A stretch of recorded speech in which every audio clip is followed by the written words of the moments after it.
Happy Litha, everybody. Happy Litha. You joined us on week 10 of the Living Almanac. If you're new here, this is our Living Almanac, and what we do is we wander around this woodland and we record the changes of the seasons as we go. And for those of you who join us regular, welcome back, and we hope that all of you enjoy this, our Litha special.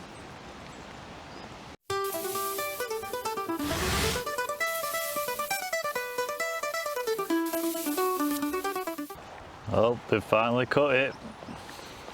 Going to be turning it into hay, aren't they? Yep, with loads of bundles of hay in a couple of weeks. Bit of sweet in there because it was lovely to see a wild meadow. Yeah. But you know it's going to go and feed, obviously, some animals this winter coming. That's it. It's a good job you spoke about the grasses when you did. It is, isn't it? We've got no chance now. Try and decipher them bits of grass from one another.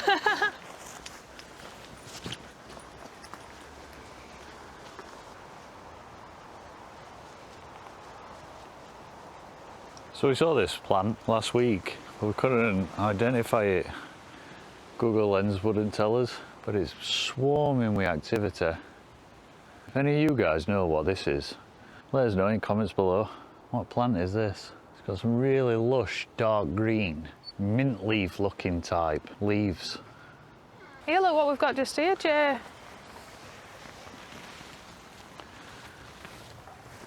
This just here is called Yellow Rattle, and it's actually really good for wildflower meadows because it sort of like helps keep the grass at bay so that the other wildflowers have got a little bit more space to grow. Yellow Rattle was used as an astringent and a soothing wash for irritated eyes. In old herbals, it was occasionally prepared as a remedy for tight chest issues. Magically, it's about space clearing and liberation because its roots physically weaken the aggressive choking grasses. Energetically, it represents breaking up old stagnations, clearing out the toxic dominance and creating immediate space for new growth to emerge. In folklore, it's known as meadow maker or hay rattle. For generations of traditional farmers, the blooming and seeding of yellow rattle served as a natural calendar. Folklore held that as soon as the yellow petals began to fall and the seeds began to rattle within their papery husks, the hay was perfectly ready for cutting.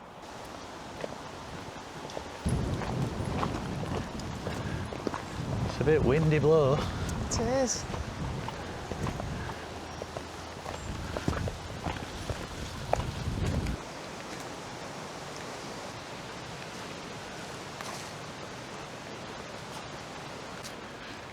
Hey look, they've stripped all pathways. You were saying, weren't you, the other week that it were getting a little bit close? Yeah. They've certainly made a bit more space for us.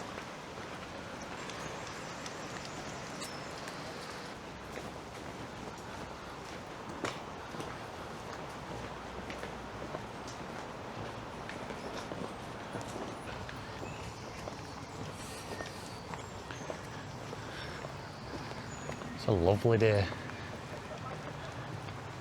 Within modern Druidry, the summer solstice is known as Alban, which translates to the light of summer or the summer shore. And within the context of the wheel of the year, it's often referred to as Litha and is celebrated between about the 20th and 23rd of June. And that's in the northern hemisphere. In the southern hemisphere, it's at the opposite point, so it would be celebrated in December. While widely marking the warmer months, the day also carries air of transition. So as the daylight starts to shorten, bittersweet for me personally, because although we're in the high and it's like, yeah, summer, the nights are drawing in.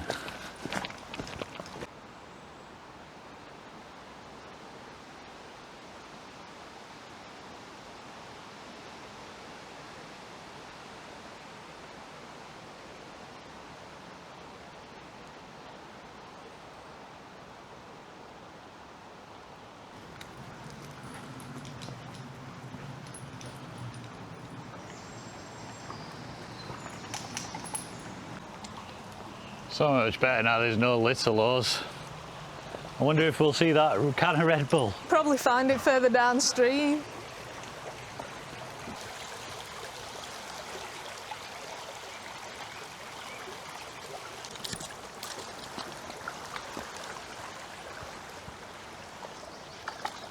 In Celtic folklore, this is the time of the shifting of the guard between the Oak King and the Holly King.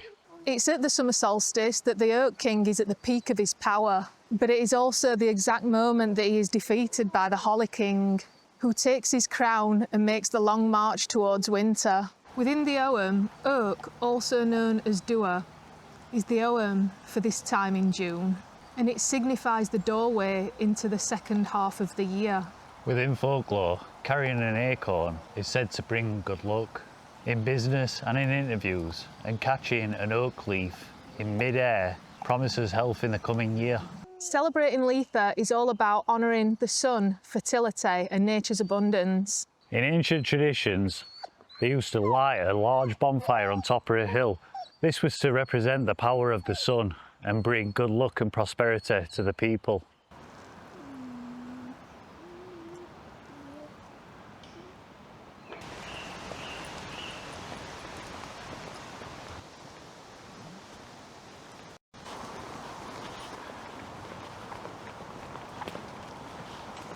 So are you guys going to celebrate Litha? Got any plans? Let us know in the comments. Yeah, we're always interested to hear what you lot's up to. We love reading your comments. We do, there's some brilliant ones. It's great. Thanks for showing your support. Look at the size of this thistle. Look. He's as tall as me. Yeah. Me and my mate this. That's massive. I love it.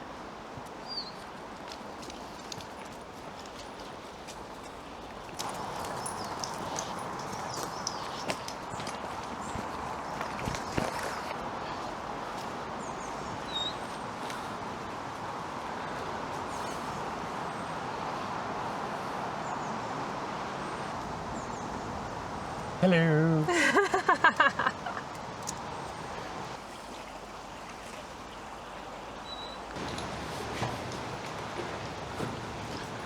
Sega's like, I know the way.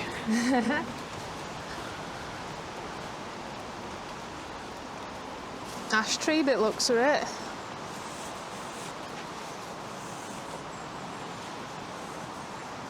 Wind's had it down.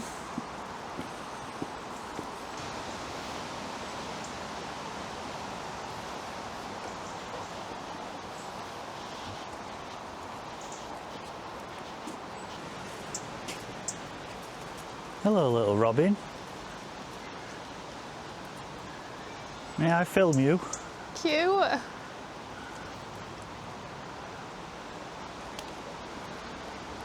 It just pooed.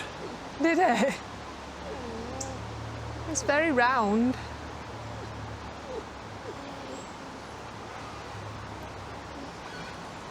Sure there's a squirrel on that little crooked tree there. Oh, fast. I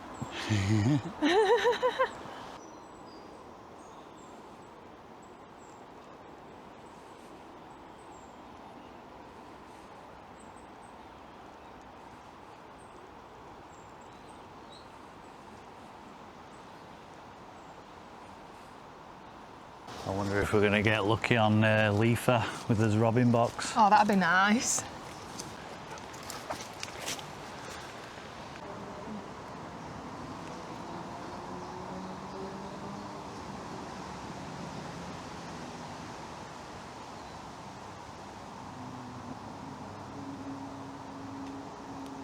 It's said that plants and herbs gathered on Solstice Eve have double the magical and medicinal potency. Some of the traditional herbs harvested at midnight on the solstice include St John's wort, meadowsweet, lavender and calendula.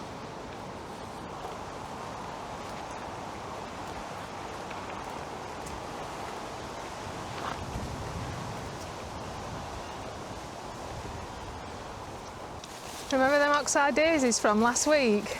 Yeah. Look at these, there's loads. Medicinally, Oxeye Daisies are a potent respiratory smoother.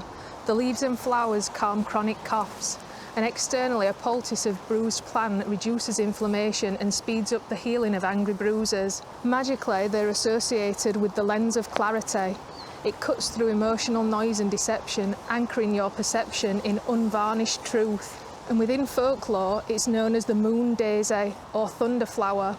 In Austria, Germany and Switzerland, it was hung over the doorways to protect thatch from lightning strikes. And in France, its white petals were used as a living wheel of truth, often at midsummer in the famous he loves me not" game, to divine the fate of one's love.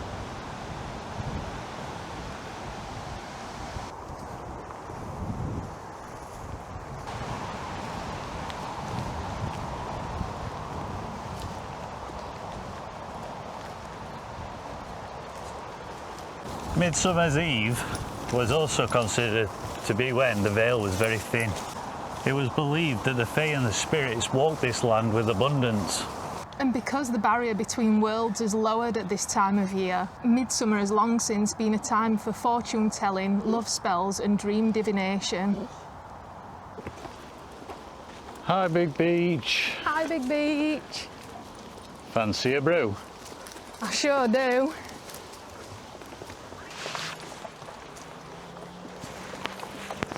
City map? Yes, please. Thank you. Oh, this one's wet. That'll be Wet from through. when I went and did that volunteer day at Forestry England. Even your city map's sodden. So I did a volunteer day on Thursday with Forestry England. It was really good. I mean, it pissed it down all day, but it was some hard graft. Them volunteers, they do know how to graft. So we were thinning out the woodlands. Thoroughly enjoyed it. I felt so rejuvenated afterwards. I felt like I'd done something, like actually purposefully. Yeah, you'd contributed, hadn't you? Yeah, I had. Dad had been contributing. They were like willow and silver birch that we've taken out, just thinning it out so other ones had a better chance. We didn't touch any oak trees, obviously, because they're lovely and slow growing. Yeah, it was fantastic. It was that wet. When he come home, he shouted me to come with a carrier bag so that he could take his clothes off outside because he didn't want to come in, he was drenched wet through. Yeah, and that's why my city mat is still piss wet through. I thought I put it in the drying room. Anyway, so when I got there, they actually gave me a welcome pack, and within the welcome pack, they gave me this. Drum roll, please. Drum roll. Oh. A Forestry England How good is flask that? full of water. So now, Sega, you can have this water, can't you? It's Sega's water bottle. Yeah. So we've got some other bits as well. Obviously, I haven't brought them, but a tick remover, a pair of gloves, a pair of goggles. Cuddly toy. No, I didn't get a cuddly toy. So I've done volunteer days before with Wildlife Trust. They didn't give you hope. That was like a walk in a park in comparison. Yeah, you were doing proper hard graft, weren't you, with forestry? Yeah, like I say, because we were thinning out the forest and we only could use hand saws because they didn't trust us with a chainsaw. It was all... I obviously cut down biggest tree, didn't I? You can't help yourself, can you? You just turn everything into a competition. There were a guy, right, called Angus. He was a lovely bloke. And at first, he cut down a small sapling oak tree and he was on his knees just staring at this oak tree. And I'm like, what's up, Angus? Cut down an oak tree. And he looked so upset. Bless him. Felt so sorry for him. He was truly disappointed in himself. Anyway, he ended up turning out to be an absolute lovely fella. Anyway, let me get some brews on. Enough about my volunteer day. Have a brew.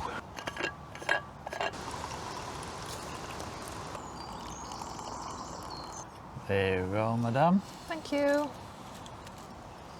Cheers. Cheers. Cheers. Cheers. It's fucking hot. It is, isn't it? I just burnt my lips. So windy. It is, isn't it? Windy Litha.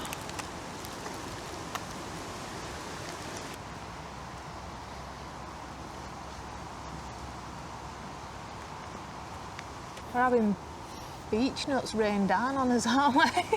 Yeah. But it is beautiful sat here under the solstice sun. And I'm sure, as a lot of you will probably already be aware, that sun and stone are quite intertwined when it comes to the solstice. And the alignment of many of the stone circles across the British Isles, most famously Stonehenge and Avebury, proves that the stone architecture was really quite significant for our ancestors. At dawn, on the summer solstice, the sun rises precisely over the hailstone at Stonehenge, shining directly into the centre of the monument.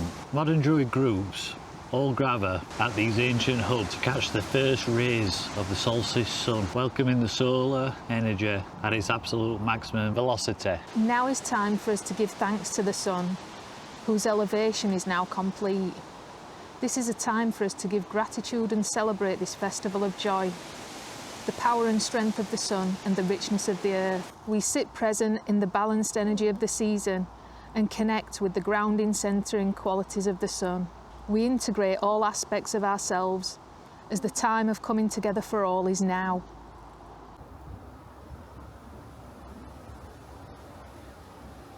Just been having a wander around Big Beach because she's lovely. I've noticed on this bit here, someone's left 10 bob. You shouldn't be eating it. It's a bit nippy now. A bit chilly. You'll be alright once we get going again. I'll put my jacket on. Could be all tucked in like a toddler. Bye, Big Beach. Bye, Big Beach. Look at this. Pretty sure that's a dryad saddle.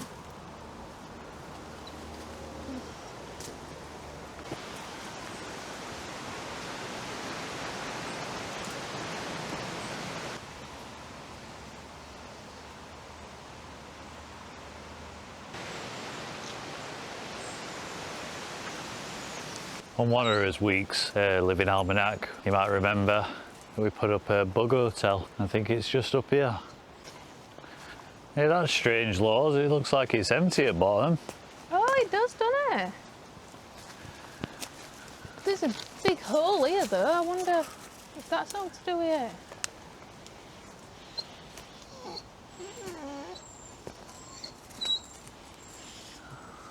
How weird is that? We packed that, didn't we? Yeah. Look at this big hole here, though. No, That's yeah. got to be like maybe badger or something. Don't hasn't fall it? down that hole, Sega. You'll end up in Australia, Sega. Go steady. Slithering right close to that hole. Precarious.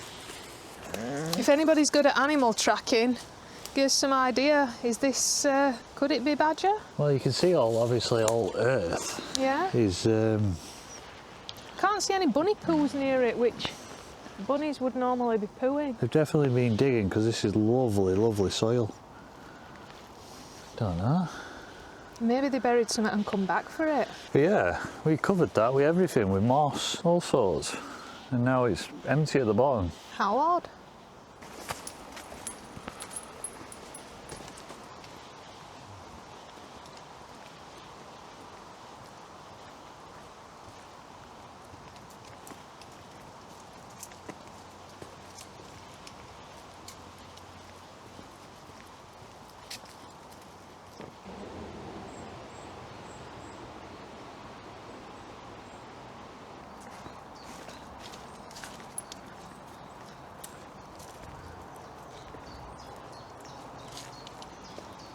Look at what we've got over here.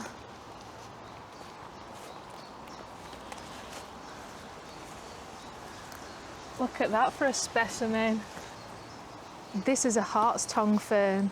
Medicinally, traditionally cooling and a liver tonic, the smooth green fronds were infused or macerated into ointments to draw heat out of angry burns, scalds and slow healing skin ulcers. Magically, it's associated with unyielding emotional shielding and structural alignment.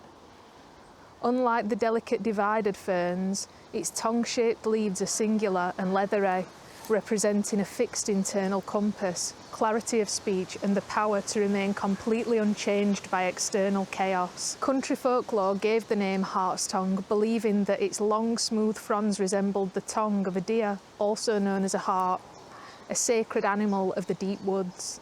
Look at all this, what's come down. Wind's had it away, hasn't it? Yeah. Massive chunk of beach.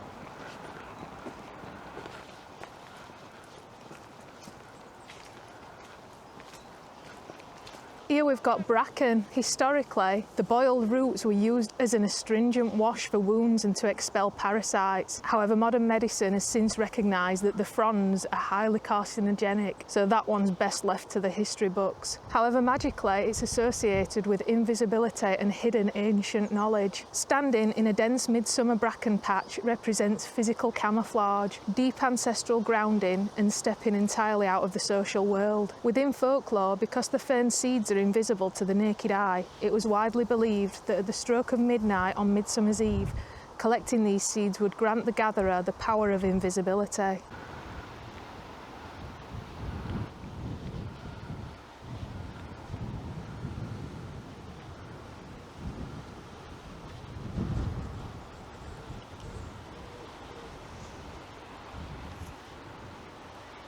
Once again, happy Litha.